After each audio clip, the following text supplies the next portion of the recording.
Hello, everybody. Welcome to week 2. You guys made it through week 1.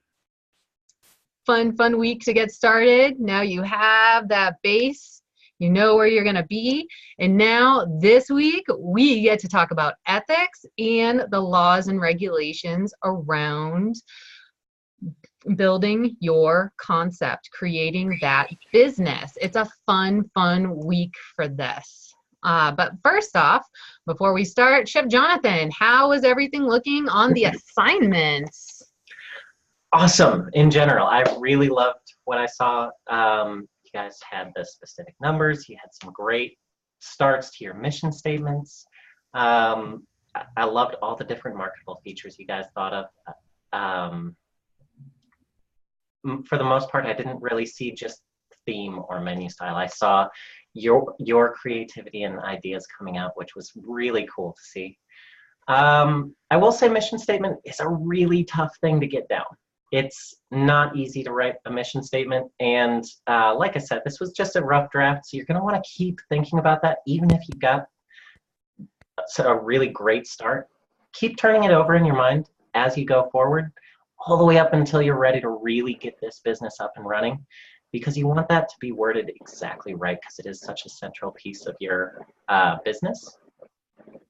One really common thing that I saw, and I'm just going to share my screen real quick, is this concept summary is actually super important. I know you guys had just done a lot of this information right up here on this first page, but on the second page, we asked you to write that 1 to 3 sentence, excuse me, a 1 to 3 sentence summary of that concept with this information. The reason for that, it's actually going to help you to focus your attention on your business and your area specifically as you approach these other assignments throughout this entire course. You're going to be using that same concept summary on every single assignment. It'll also get you some easy points because you can just copy and paste it from this first assignment. So it's really important to get that squared away now in week 1, so that the rest of the weeks you're not trying to catch up on that information and remember what it was that you had for your hours of operation or something. Don, go ahead. Yes, good evening. So in reference to that concept and having it, cut and paste and using it through the process, thanks for the feedback. I really appreciate it. Great positive reinforcement. I see it changing. It evolves. So we can cut and paste it, but I'm going to want to change it too, because there's so many indicators out there that are factors that are just going to screw everything up on me. So, and that's okay. It's being prepared for. So is that okay that we're going to adjust, even though we're going to cut and paste it? Can we morph it into as we go? You are my hero, Don. Because I got a cape in the closet. I can get it. Yes, that is perfect. As you continue to think about this concept, as it continues to evolve throughout this course, as you think about different aspects of your business, I hope that summary does change, actually. But by having it squared away now, you have an idea of where you want to go, and you can tweak it every week as you get those small changes, as opposed to having to rewrite it from scratch every single week. That's more. Right. I mean, we built the foundation is what we did, and I got it, so I just wanted to make sure, because I was like, oh no, I can't keep it like this. This is not right, because it's going to change. So thank you. And remember, this is where that whole plan, do, checked, act that we talked about on week 1, where it's that revolving circle.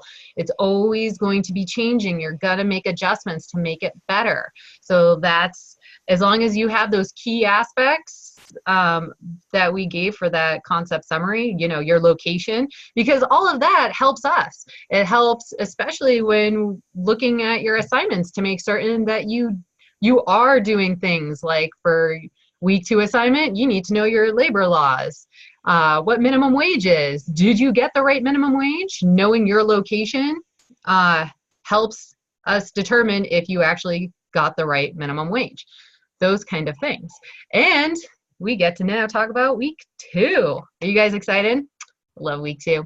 First off, I want to share my screen with you guys and go over all this great information. Look, ta-da, right here for you guys. I created a checklist, and I emailed that survey out for you guys just to let me know if you like having something like this on the pages each week. Having it where you have reviewed like each thing you are required to do and having those dates available for you right there of when everything is due. Just fill out the survey, let me know if you like it. As I said, doing that whole plan, do, check, act. It's always a revolving process to really make certain that we are providing the best learning experience for you. So remember, check your email. I also sent out that awesome video. Did you guys watch it? It was with the survey. Yes, I see some blank faces and some no's and yes, yeah, because I talk about the discussion, I talk about the stuff you're doing this week, and I provided that survey in there. So check out that survey, get that done so then I can know if you like it or if you don't like it. And then we do in fact have all these great research materials for you to look at. We have our discussion this week on ethics. And then we have all of our assignments. And right here, I want you guys to know, good information to know. This I made for you guys because I wanted to make certain when you do in fact go to look at what type of questions you're going to need to know for your business, especially around labor laws, that you had an idea of different types of questions to be looking at. Because as a business owner, when it comes to laws and regulations, saying I don't know doesn't really cut it. Like, you have to know. And I wanted to give you a guide to go off of. This is not a part of any assignment. I just wanted to give you a basis to go off of so that you guys can see and figure out, what does at will mean? What are the requirements for somebody who is breastfeeding and needs to pump? What are you going to do? What are your laws in your area? What if you decided it's going to be a family business? Can kids work in the restaurant? How old can they be to be in back of the house versus front of the house? Those type of questions that you're going to want to know, because each state is different. So I just threw this together for you just to have. Like I said, it is not about is not for any assignment or anything like that. It's just there for you to have as a guide, and just a few things in there. As Dawn, you said the ADA requirements, that's a great one. I did not think of that one. You can definitely add that, and I can add that to my next list, because it's always a growing list, right? It can go on forever and ever and ever. But I just wanted you guys to have that as a basis to go off of, once again, a foundation, and then you can grow on it and expand and add to it. Does that help you guys? Yes, I'm seeing yeses from Paul, Tanisha, Dawn, Mary Lou. Yay. Okay, perfect. Now we get to go over all the fun stuff for this week. So remember, we will have a discussion that is due on Saturday with 2 peer responses due on Tuesday. Your week 1 late submissions are due tonight. So if you did not get your week 1 assignment done, there is still a chance. Get it in by tonight. And then we have, of course, our week 2 assignment, which will be due, as usual, on Tuesday at 11:59. But we're not going to wait until Tuesday. Am I right? Right. Yeah, we're not waiting, because what's the one thing you guys have noticed about this class so far? It's awesome. Besides it being awesome. What do you guys notice so far? Short week. Research. Research. Yes. It's all about the research. There's a lot of research, because this is your business. It's important. Let's get it right. Let's get it down and get that research in. And then now we get to talk about ethics. Before we get started, we talked about your mission statement, right? We did your mission statement, and now we get to talk about ethics. Now, what do you guys think What is ethics in your mind? Yes, Don. To deal with the good and the bad, as far as looking at, it's not, I was going to say code of conduct, but we're not there. Looking at how to deal with things the right way and the wrong way. You know, doing the right thing when people aren't looking, or even when they are looking. Yeah. What else? What else do you guys think? Similar to moral values, I see Matthew. Yeah. What else? I see it as more of always being professional with your ethics. Stay professional. Don't carry your personal feelings towards it, is the way I see it, to where you're able to stay more firm. All right. Nice. Now, and then the discipline dealing with what is good and bad with moral duty and obligation. Look at you, Don. Yeah, I just couldn't verbally, say it. Typing it was better. Yeah. Because it is that standard guideline for what we consider is right versus what is wrong.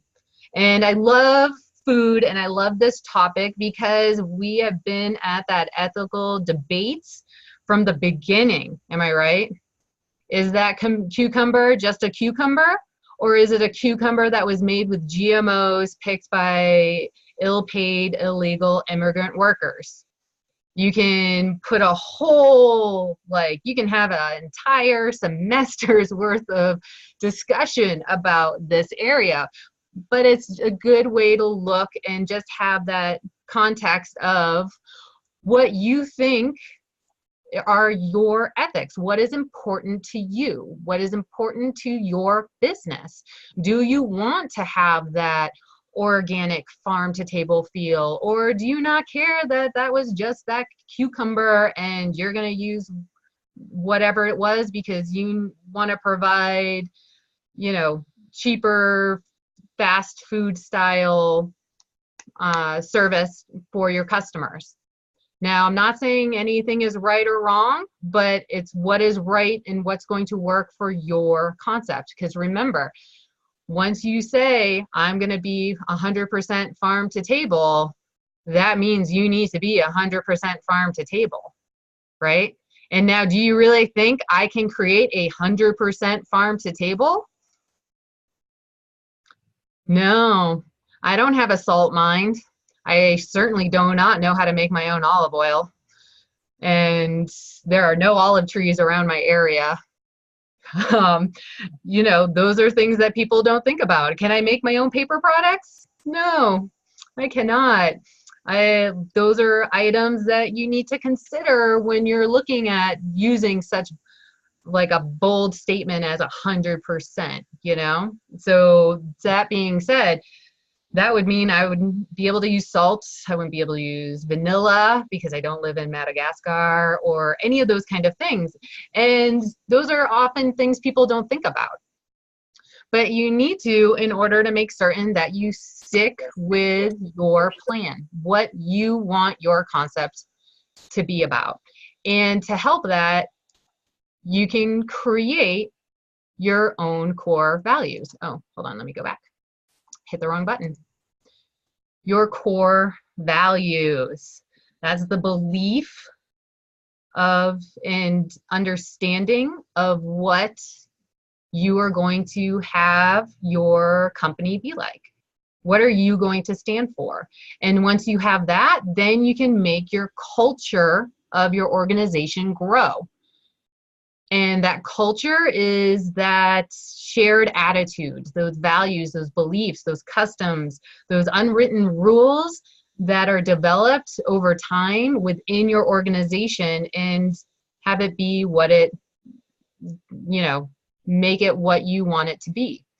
And this is where places can use corporate social responsibility.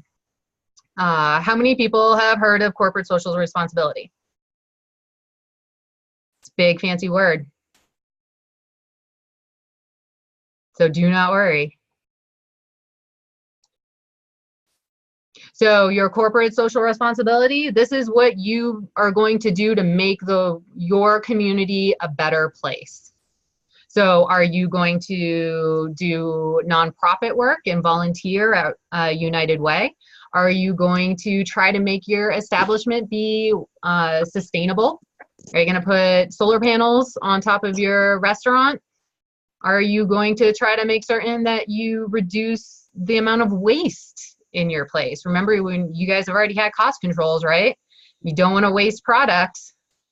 This is all about making certain you don't waste anything. And I wanted to point these websites out for you guys because they are different ones that you can be a part of well, this one right here, the B Corporation, that you can be a part of to actually help make certain that you are being transparent. You are being honest with what you say you are going to do. You have your ethics, you created that mission statement, you have your core values, and now having this type of certification means you're backing up what you're saying. And there are a bunch of different companies that are a part of it. You guys all know Ben & Jerry's, am I right? Good old Rocky Road. We have Happy Family Organic, we have New Belgium Brewery for our Colorado peeps, and then Stonyville Organic, Kickstarter. There's a whole slew of them here, and it helps you. They're trying to make certain that you're building a better, as it says, building a better business for your community and for the environment and everything around you. Now, you don't have to be a part of this, but I just wanted you guys to know that this is an option out there for people who think that this type of stuff is important. Then we have things like these websites that you can go to. Now you wonder how everybody else is doing. This is a place that will actually find out for you. They find all that information, they survey it out, they put in a delightful report and tell you what everybody is doing around the globe to help try to create a better, sustainable tomorrow. And it's another one that you can go to and you can just find out what everybody else is doing. Maybe you like what they're doing, maybe you don't. You can decide what you want to have for your business. And then there is this one also, which is kind of like a online magazine / newspaper that goes over all the different issues in this area for corporate social responsibility. And it actually has different food and beverage, education, climate, all this type of stuff. So if you're interested, that is there for you to enjoy. And remember, if you think, I don't need corporate social responsibility, I'm not going to need that for my business. These are examples, a few examples of corporate social responsibility. And if McDonald's has one, you should consider having one for yourself if McDonald's has one. And this is one from New Belgium, which I absolutely love. This is very big in Fort Collins because they were created in Fort Collins. And Chef Jonathan also loves them just as much as I do. Am I right?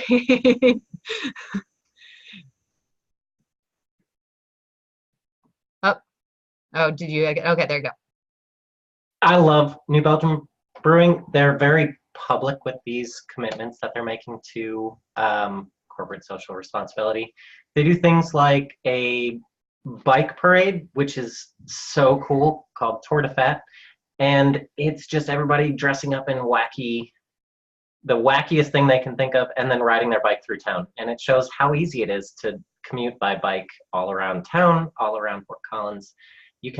It's a very bike-friendly area, and they really feed into that culture. And so it's just one of the many ways that they really pursue this purpose that they have. And, we bring this up now so that you guys can think about it. What is going to be best for you and your concept? And you may not need to get as involved as they do, but now you have that option to see what people are doing. And now you can take the bits and pieces and decide what you want to do. It's kind of like, I use that example of muffins. I'm going to make blueberry muffins, but my kid right now hates blueberries. So I'm going to change that recipe. Yes, Melanie, it is sad. He does hate blueberries right now. I'm going to change that recipe and I'm going to add raspberries instead. I made it my own. And you can do the same thing with all of the information that you guys get throughout this class. You can take what you like and make it your own and make it work for your business. Does that make sense to people? Are there any muddy points so far? And when I mean muddy, I mean sticky points that you might be stuck on. Because you know you get stuck in the mud, huh? Muddy points.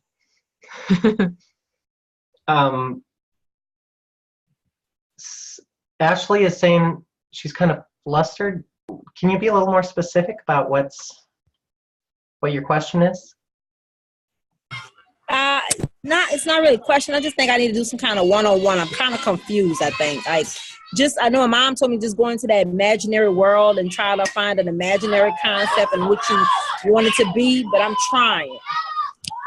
Well, you know, actually, we can definitely, and this is for everybody, everyone that's here and watching the live session archive, we can definitely set up one-on-one meeting time to go over stuff. So if you get stuck, please reach out and we can set up a meeting time, because I know it's a lot of information, but that's what we're here for. And we can set up times to go over everything to make certain that you're solid.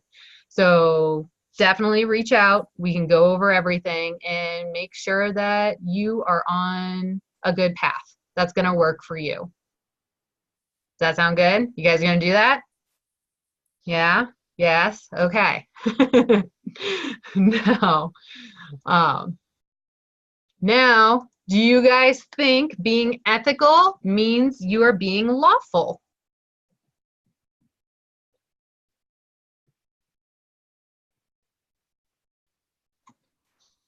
Can you redefine that question? Okay, yes, I can. Do you think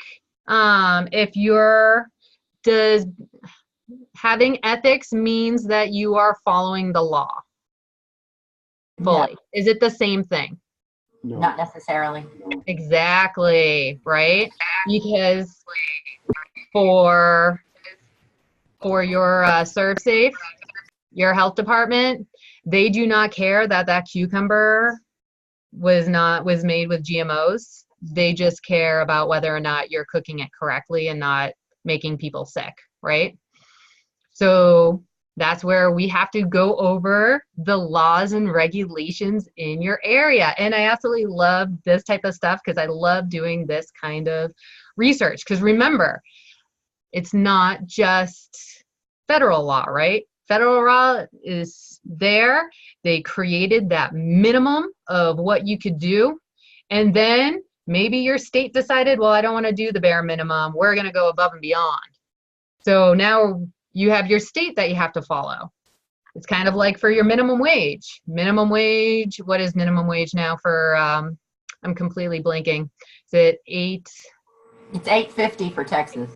$8.50 for Texas, but it's different for every state. Now, Colorado is $11.10 because they're going to make it be $12 an hour by 2020. But that's not federal. That's a way above federal, right? So that's where you have that base that you have to at least go off of. And then if your state decides, well, yeah, that works, I'm just going to do that, then they're just going to do that. But maybe your state's like, no, we're going to go above and beyond. We're going to go higher. Then you have to see what your state is. Then you have to see what your county is. What does your city or your town want to do? And knowing all of these laws and regulations are important because, like I said before, saying my bad, I didn't know is not an option for your business. And I have known, and I'm certain Chef Jonathan has had plenty of stories of people who have owned their business and did not know their own, like the laws. Am I right? A lot. It was bad. And this is where, like, one example, a minor one, was a friend of mine worked as a baker at this one place, and the owner came up to him and was like, did you know if you did a delivery, I had to pay you for that, even though you're not on property? Now, wouldn't you be upset if your boss didn't pay you for doing deliveries? Yeah, I would be upset. There's gas in there, your time. And that owner did not think she had to pay them because they weren't on property. So why should she have to pay them? Yeah, things like that. Because they would say oh, since you're leaving, just take this delivery real quick and just like on your way home. And they thought that they didn't have to pay him for that because you're on your way home. So why should I have to pay you for that? Yeah, not cool, right? So let's not have that happen. Exactly, Samantha. No is right, which is why you have to do your research. I absolutely love this one. You guys are going to see him a few times in this class because I absolutely love this name right here. I'm glad you like it too, Mandy. So, and these are things that you're going to want to know, and you're going to want to know as a manager, not just as a business owner, as a manager. And you're going to want to know this as an employee yourself, because you want to make certain that you don't want to rely on that business owner who's thought that she didn't have to pay you for doing that delivery to be writing your paycheck and not checking to make certain that everything is correct. So it's good information to know no matter what, because it's going to affect you. It's going to affect your paycheck. It's going to affect your benefits, if you're eligible for benefits, all of that information. So that is why it's so important to do the research. Research, research, research. And when we say do the research, that means you need to use actual well-established links that are not wiki. Do not rely on wiki. And I gave you here a few links that you can go to and that you can use, because you're going to want to know, what are your labor laws? What are your liquor laws in your area? Your fire code? Because remember, fire code doesn't just mean that they walk around and tell you what the maximum occupancy is. They have to check your hood vent system. They have to check your fire alarm system. They have to check your sprinkler systems. They have to do a lot to make certain that you are actually going to be allowed to even open. Now, how do you think, what is the best way you think to be able to find this information? What would you guys do? You need to find out information about, let's say, what should we say, Chef Jonathan? Fire code? Fire code, I love it. Yes. Where are you going to find out information about fire code for you, for your location? Fire Yes, department. Fire department? Yep. James, what are you going to do? I would probably, well, fire department's a good one. I think my county and state, and then go to a website that's .org or .gov or something like that, rather than .com. Look at you, using beautiful words. Beautiful, beautiful .org, .gov. Yes, Mandy, or Melanie, sorry, Melanie. That's really nice. What would you do, Melanie? Okay. I would contact like the courthouse or the city hall of the town that I desired to start my restaurant in, and just gather as much information from one source that I could. Yeah. And I would go try to find, like, since it's a building that might have been pre-existing that I'm buying, do I need to change anything from the last owners to update it before I can open? Do I need to have anything else done to it? And they probably have the most information in one place. Yeah. Nice. And Paul, what would you do? As an electrician for 40 years, the first thing I would do about the smoke detectors is go to the closest fire station and ask the captain at that station, what do you want? Because without his little initials on that piece of paper, ain't nobody gonna occupy that building. Exactly. Thank you, Paul. Yes. And remember, these are people too, and they want you to be successful. The health department, fire department, because I know people were like, oh my gosh, the fire department's hiding. We have to hide whatever we're doing. Also, I come to know that what you're saying is these people are your friends. Yes. They want you to succeed, and they want to walk into your building, business, whatever, and say, look, this guy's all set. There's no problems. And the way you get to that point is talk to them first, see what they want, and then make that happen. Yes, yes, thank you. Because, and they're nice, they're happy to help. They're going to tell you, like, I love JJ and Sean, the fire marshal and fire inspector. They would come all the time when we were doing renovations. I just called up Sean, our fire marshal, and was like, hey, can you just come over and tell me where I need to put everything? Because I want to make certain, because obviously we're renovating, we already had the plans, they were already set, but I wanted to know where I need to put all my fire extinguishers. And he was like, yeah, I'll be right over. And he came right over. I went around with him. I put little sticky notes every single place he told me to put stuff, and they are happy to help because they want to make certain that everybody is safe. The same thing with your fire, or the fire inspection is the same thing with the health department. I know a lot of people do that, like, oh no, the health department's here, we gotta hide. What are you hiding from? If you're doing it correctly the first time, there's no reason to be freaking out and hiding. They are people too, and they just want to make certain that nobody gets sick at your establishment and that everybody is safe, and they are there to help. My friend Isla is a health inspector, and she's great. She'll always, like, she will definitely come over and be like, hey, can you just make sure, is this going to be okay? And she's like, yeah, I'll be right there. And she will just come over, check to make sure everything's okay. And this is a great time while you're doing this type of information, finding all this information, especially being a student. This is the best time to do it because you're building your connections. You're creating a wider branch of community for yourself to go off of, finding the sources, knowing the people you can contact. Now is the time to do it, especially when you're a student, because people are so nice when you're a student. I did my paper, I did one of my papers for my financial class in my master's program on Nordstrom Rack, and Nordstrom, and I needed to do all this information and see about if they, expanded their market into China. And I did this whole thing. And I was like, you know what? I'm just going to go to the source. And I emailed all 3 Nordstrom brothers, the co-presidents, and they emailed me back.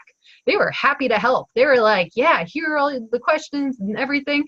Everybody was super nice. I was like, oh my God, like all 3 Nordstrom brothers, the co-presidents of that company, emailed me back. So go out there, get into marketing, get that networking done now.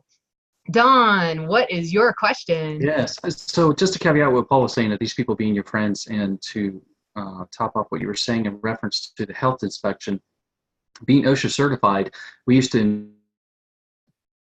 them out. We want them, even if you're doing it wrong, it's okay to do it wrong. They're going to tell you how to do it right. They're going to show you. So they give you that leadway, that time to fix it. So it's not they want you to fail; they want you to be successful. Is what Paul was saying too. So they're there to really support you in that. So like you're saying, don't hide from them. Let them see everything, because they're going to make sure you're on that right path. And that's what we used to do before. So yeah, yes, exactly. And now, say if you guys all came up with great ideas. Now, what if you're going to look stuff up via Google, right? How are you going to know what's a legit source versus a fake source? You're going to have to check the source. Yep, you're going to have to check that source. What are some key things? James brought it up beautifully. Melanie? It's the site source site source address, info.gov or .edu if it's something that's like the state's information. Yes. It's going to be thorough information. That's what you want to have, and not the wiki link. Yes. And one thing I also want to show you, especially for this assignment, there are going to be websites you're going to Google, you're going to look it up, and you're going to be like, oh, look, this website says I can get my seller's permit for this much money. When in reality, that's a company who is going to fill out the information for you that you could potentially do for free, but you're going to pay them to do it. So as an example for you guys, and I really want to make certain that you guys have this, because you're opening up your own business. You don't have money to spend on some random company doing something that you can do for free. Like, you don't want to spend money there. You want to save where you can. And so I'm going to, I Googled for myself, seller's permit in Colorado. Perfectly good thing to Google.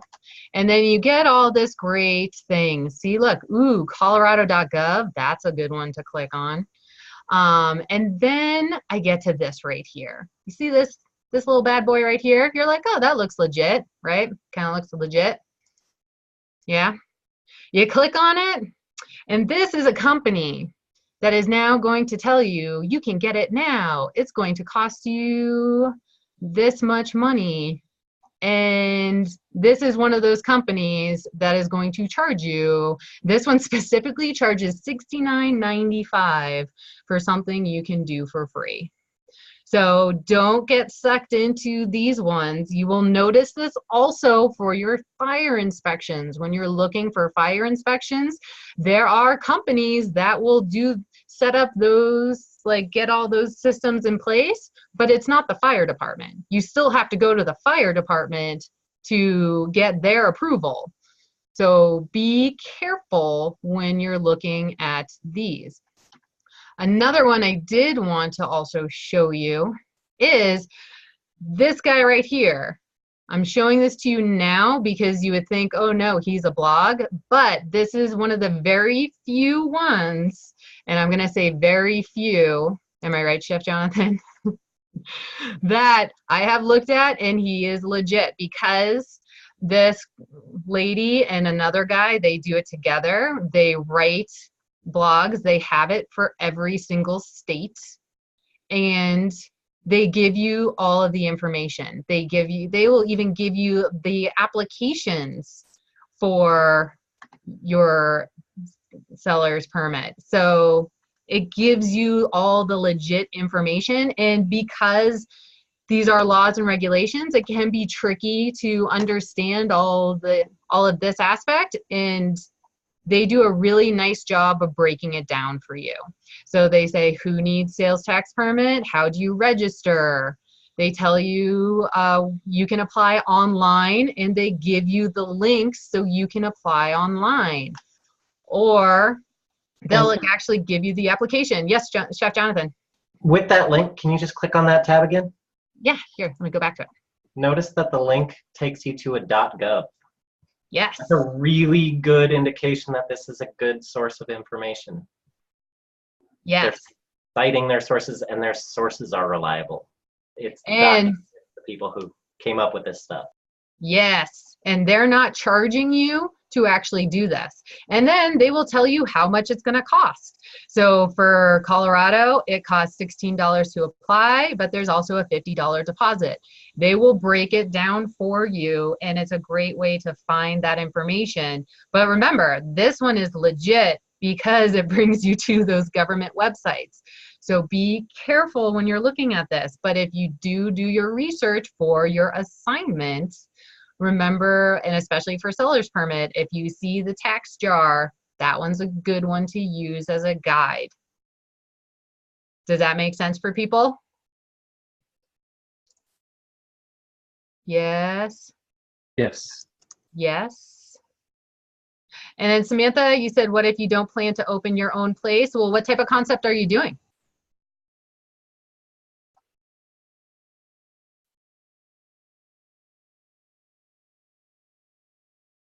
Samantha? Well, we can talk later, but remember, it's whatever is for, you're doing Southern style, so you are opening up a restaurant, food truck, catering company, personal chef?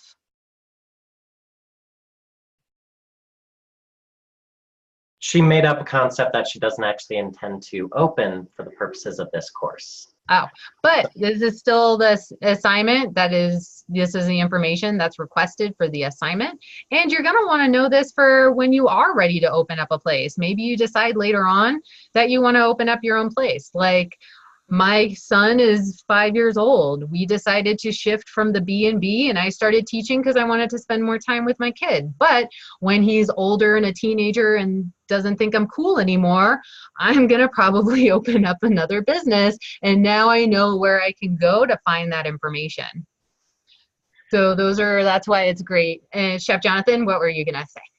This is also fantastic information to have when you're managing someone else's business. Because if you don't have this information, you're either not going to get that management position, or you're not going to last very long in it. Because if you don't know labor laws, if you don't know food safety laws and regulations, if you don't know overtime, you're not going to last very long, because you're going to cost the owners of that business a ton of money. Because violating these regulations usually comes with fees and fines that the owners are not going to appreciate. So it can really help you to advance your career, even if you're not planning on opening your own business. Especially if you decide to move to a different state. So how many people think that a salary employee does not have to be paid overtime? Can I get a raise of hands? Yeah, not in Colorado. If you're a salary employee and if you make under $55,000 a year, you get overtime. So that is why it's important to know the laws and regulations of your area. Or what if the business you're managing decides that they're going to start selling alcohol? How are you going to find out how to get that liquor license? Do you know that no matter what you are doing, if you are cooking with liquor, you may need a liquor license? Am I right, Chef? There's a lot of places in this country that require you to have a liquor license if you have any type of alcohol on your premises, whether it's for cooking and you're going to cook all that alcohol out of it, doesn't matter. It's in your restaurant, you need to have a liquor license. And so knowing those things as a manager of somebody else's business, now I know if I bring in a bottle of wine to cook with, my restaurant could get heavily fined because I don't have a liquor license in this particular restaurant and I just brought booze on the property. Yeah, and Ashley, it's going to be the same thing. You talked about doing personal chef, small catering. You're going to need those liquor licenses to be able to serve alcohol, right? Are you going to have your employees be tips trained, which means they understand when people get drunk and when to cut people off? Are you going to have that type of training? Does your state require that kind of training before you're allowed to get the liquor license? Because remember, tips training, that type of alcohol training is not the same thing as your liquor license. That liquor license is specific for the business, while the tips training is specific for the individual. Was that you, Chef? Nope. Okay. Oh, but we have been talking delightfully about your assignment, which is due on Tuesday, but you guys are going to get a head start. Am I right? Because it's a lot of great information and you get to put it in a delightful worksheet for Chef Jonathan. Am I right, Chef? Absolutely. I love this assignment. While we're talking about getting things in early, I do just want to mention resubmits once again before I get into this week's assignment. If you submitted your assignment, you have until this coming Tuesday to resubmit it with any corrections that you might need. You just go back into that week 1 assignment page and click that submit button again. I'll be able to take another look and see what changes were made. So, and that got a couple hands really quickly. So, Paul? Yeah, when I did the knowledge check for last week, it doesn't matter how you answered any of them, you could never get a 10. For your knowledge check? Yeah, there were 3 questions. Okay, I can look at that. Was it the knowledge check or self-assessment? Not knowledge check. Okay, I'll take a look at it for you, see what it was. Okay? And Crystal? Yes, we're doing the research for last week's assignment. I happened to find out something. I already have a business, a home business. But I did not know in Florida to get a liquor license is a big deal. And it's a lottery system where you have to apply, and then they only let so many people get a liquor license per year. And then it's a lot of money. It is a lot of money. Mm-hmm. So I did not realize that, because I was like, what?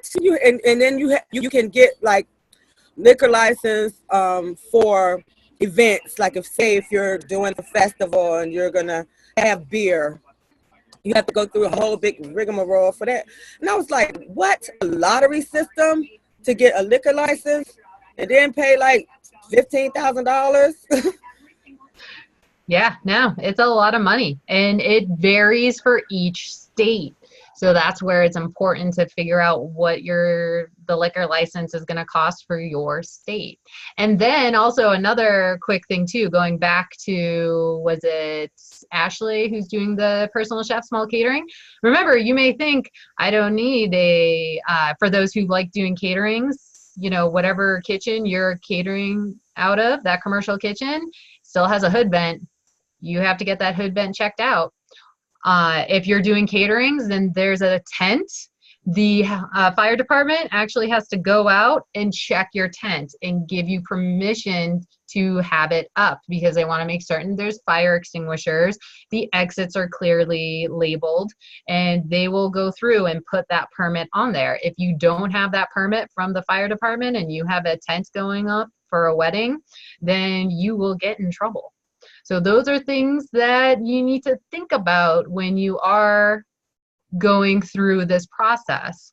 But once again, that's why we are here. If you have questions, that's where you let us know. And I will stop interrupting Chef Jonathan so he can go back to the assignment.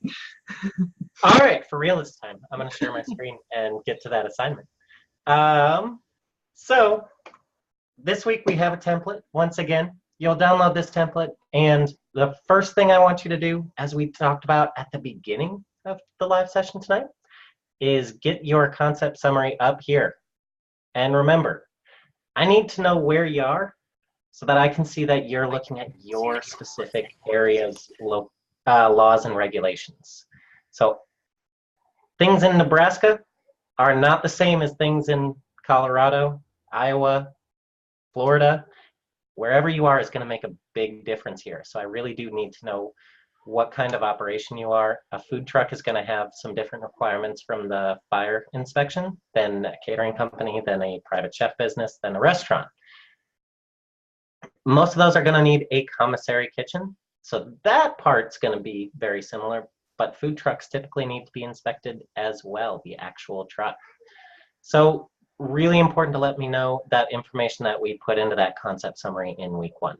So first step is to drop that in at the top. Then you've got these 5 different areas to research. So on the left side, tells you what you're looking at. In the middle column, you are going to cite your sources. So whatever website you find this information on, I want you to just go to the top, click up here, press Control-C or right-click and copy, however you want to do it. Copy it, and then come back here and paste it into this middle column. If you have 2 sources of information, that's great. I want to see 2 links. If you have 10 sources of information, I'd be shocked, but I'd want to see 10 links. You should be able to get most of this information from 1 link on each of these different categories. Finally, this will help you to look for specific information about each one of these. So for our food handler's card and food manager certification, for instance, what is it? Does anybody have any idea what these things are? Other than Chef Rachel, because I know she knows. Is this similar to Safe Serve? Yes, Serve Okay. Safe. Or Serve Safe, sorry. Yep. Yeah. So what is Serve Safe, Don? In a nutshell, it's actually well, I can't even say it in a nutshell. It's more of getting you certified to handle food safely. There we go. A long time ago, back in the 80s, it was called a food handler's card. I think that's changed now, so it's morphed into this. In a lot of states, it is. There are two separate things here. There is a food handler's card. There is also a food manager certification. Different areas, different states require different things. Some places require just the managers to have the manager certification, or just one manager on duty at all times with a ServSafe manager certification. Other places, like say Colorado, requires that every single employee that handles food has a food handler's card, which is a less in-depth food safety training and certification. The food managers is a much more in-depth and detailed course on food safety and safe food handling practices. And actually, Chef, they just changed that. They changed the law in as of January 2019. At least one person in every establishment has to have their manager's ServSafe certification.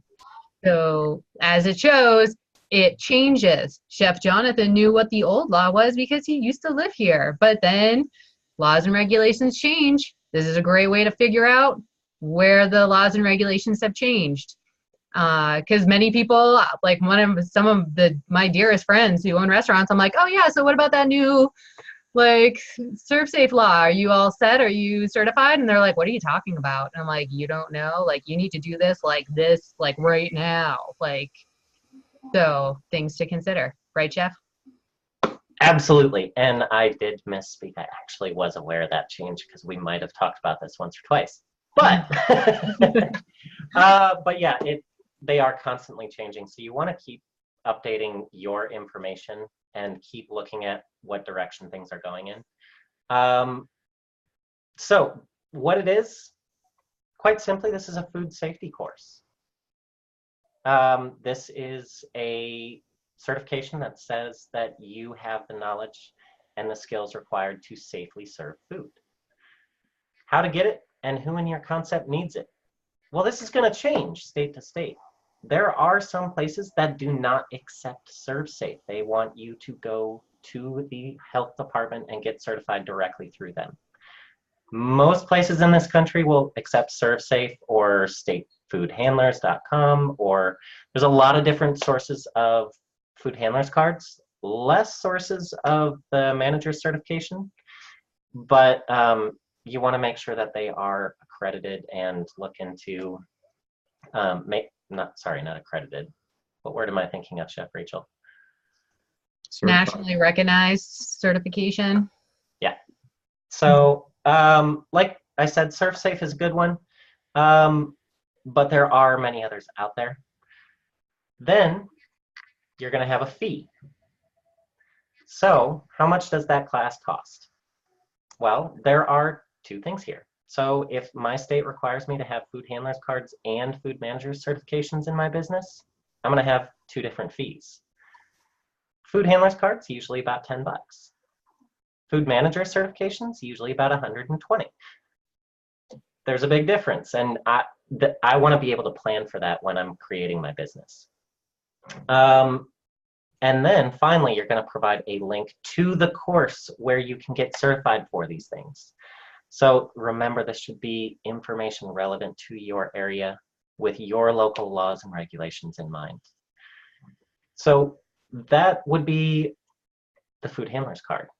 And where do you think is going to be the best source of information if you plan on taking this course through ServSafe? They have their own website. There you go. And it costs about $149, and it's a 2-day course, and it's usually done at hotels and things like that. So it's pretty intense, but it's good. It's only 2 days worth of training to get that. And then I think every year you have to renew in that as well. Every 5 years. Every 5 years. Okay, so every 5 years. But remember, if you guys consider doing your ServSafe, getting your manager's certification, you can take that extra step and become a instructor proctor yourself. And then you can start you know, doing the classes yourself, getting on the ServSafe website like I am. I am was a, you know, poor college student like you guys going through my master's. How do you think I was able to feed my family? And we just moved. I bartered. I said, hey, with that law coming up, I was like, hey guys, you gotta get this done. I will do it for you if you feed my family. And I got food for like a year because we went, there's so many restaurants here. So I went to every single restaurant and got made certain that at least one person was manager certified, and you can consider doing that as well. Am I right, Chef? You are. So, I have a question, Chef, real Sorry, quick. go ahead. Yeah, what if you have fire inspection application? What if there's no application? What do I do then? Well, if there's no application, you probably need to call them. And so I want contact information if that's the way you set this up. Should be a phone number, an email address, however it is that your area requires you to inform them that you need a fire inspection. That's the information that I need. So for a lot of these, it's going to be an application. Some of them, it might be a phone number or an email address or something of that sort. Thank you, by the way. So you're going to do that for each of these different items. There are a couple that I really want to focus on here. Notice that with liquor license, how to get it and whether or not you need it. So even if your concept does not require a liquor license, I still want you to walk me through getting a liquor license in your area, because you might find yourself in a situation where you need to apply for one of those special event liquor licenses, or you might decide down the road that you want to change your concept a little bit and get a liquor license. So it's really incredibly important information to know. You're also exposed to the information on how to keep a liquor license once you know how to get it. So it's really important information for anybody in our industry to know. So even if you're not going to need it for your concept, do still fill out how to get it. With the labor laws, how many hours in a day and in a week? Some areas, if you work more than 8 hours in a day, you get overtime. Some areas, if you work over 10 or over 12. Some areas you can work 24 hours straight and you don't get overtime. Just really varies state to state. And then you've got a weekly amount of hours as well. So you should have both of those answers there. So you want to make sure to really read these carefully before you answer them, and really do your research and get as much information as you can, because all of this is going to be tremendously helpful to you as a manager or business owner. Any questions about the assignment? Don, go ahead. Oh, you're muted. There, how's that? Perfect. Better. Okay, so for the EIN block, for the federal EIN or the DUNS number that we're looking at, can you go over that just one more time? I just want to make sure I completely understand. Are we to fill that application out and actually try to, you know, use a DUNS number or EIN number, or how do you want that? This one up top, this Yes. is an example. Right. It's already filled out to Okay. give you some idea of the amount of information that we're looking for. You do not have to actually fill out any of these applications or take these courses. We're not asking you to actually get these licenses. We just want you to have the information. Does that answer your question? Yes. Okay. And Mandy, what was your question?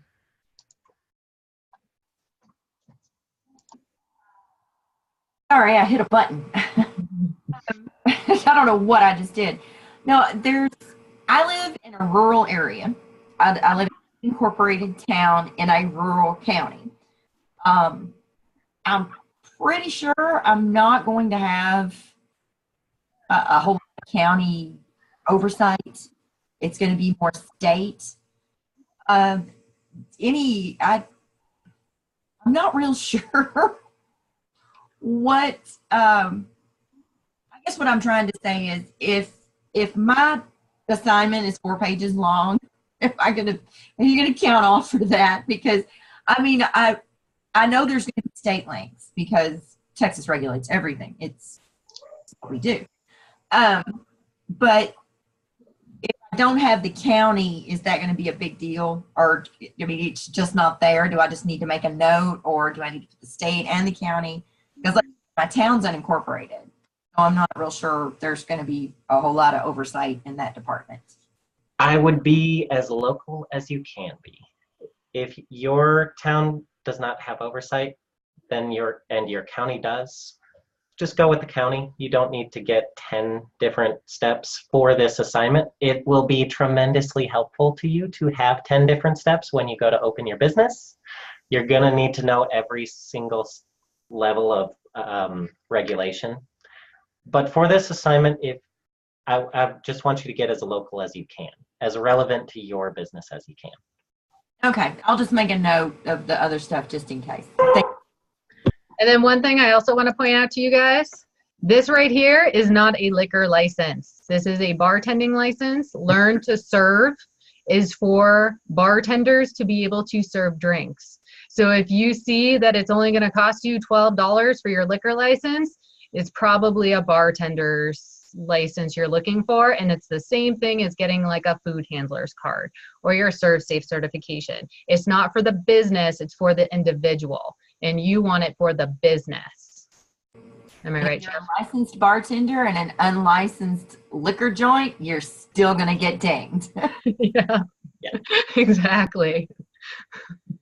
Another thing that I forgot to mention, please do not copy and paste. These answers must be in your own words. I want you to take the information from these websites and process it, and then in your own words, let me know this information that is relevant. Go ahead, Don. Okay, so in reference to what you were saying to Mandy, it's more of like, I guess for her it would be rural versus urban versus suburban, and looking at, since you got 3 parts to it. It's just like city limits, corporate limits. They change between state and federal, but you got city limits, corporate limits, and it's so you want us to look more, I was going to say not strategic, more tactical, more center focused for this assignment. A lot of this will be, for instance, labor laws are going to be state level. It's going to be pretty rare that your city has a local ordinance about labor laws. Unless you're in like New York City, but that's like pretty much it, right? I think that's the only one that has its own, right? I think so. Yeah. Things like fire inspection, your city probably has its own regulations, and you want to get the city regulations. Really, you are always going to be regulated by somebody on all of these things, and you're probably going to be regulated city, county, state, and federal on a lot of these things. So it's always good to know all of those levels, but I want to know your area specifically, because that's going to be the toughest regulation, because federal covers the whole country, and then state builds on that, county builds on that, and city might even build further on that to have more and more strict regulations. Okay. Makes sense? Yeah. Thanks. I was just going to ask this to say the same thing. Oh, sorry. No, you're good. Yeah, did that make sense for everybody? Does that sound good? How's everybody feeling? Remember, what's due first?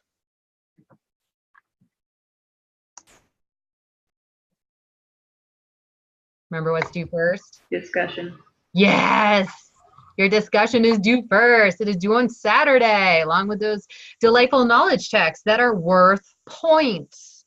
Do your knowledge checks. They're worth points. It's a silly way to lose points. So get those knowledge checks in. Get your discussion in.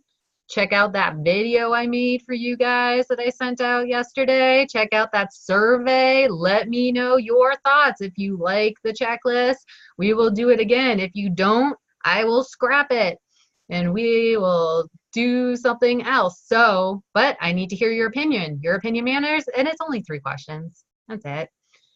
That's all. Now, and then your assignment, late submissions are due tonight, right? And then week 2's assignment is due on Tuesday. But get started now. Get started now. Dive in. Call people. Make those connections. Now's the time.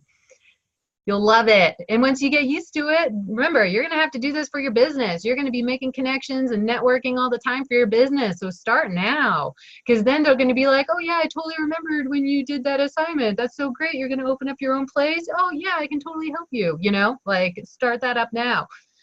All right. Now, I hope everybody has a fabulous week. I'm looking forward to seeing everybody's discussions. And if you have questions, what are you going to do? Yes, I see Melanie texting. Just to let you guys know, the phone number on the class page, I will not get text messages. So either email or call me, just so you guys know. Yeah, remember, like mine, I have that one that's a text number, and then I have the phone number to call. So remember, check which one you're doing, because if you called that number that I texted you from, I am not getting any phone calls from that number. So double check which numbers and then reach out. And I hope everybody has a fabulous, fabulous week. Enjoy doing the research. It's a fun time. I love it. I absolutely love doing this stuff. It's like my favorite. So, and I hope you guys have a great, great weekend. And I hope the weather gets better for you guys. I know it snowed here, so all Midwest folk going to East Coast is probably going to come your way next. It hit Colorado yesterday, the snow. It'll probably come your way next. So be prepared. All right, guys, it has been fun. Have a great rest of your night. Bye, everybody. Bye. Good Bye. night. Thank you.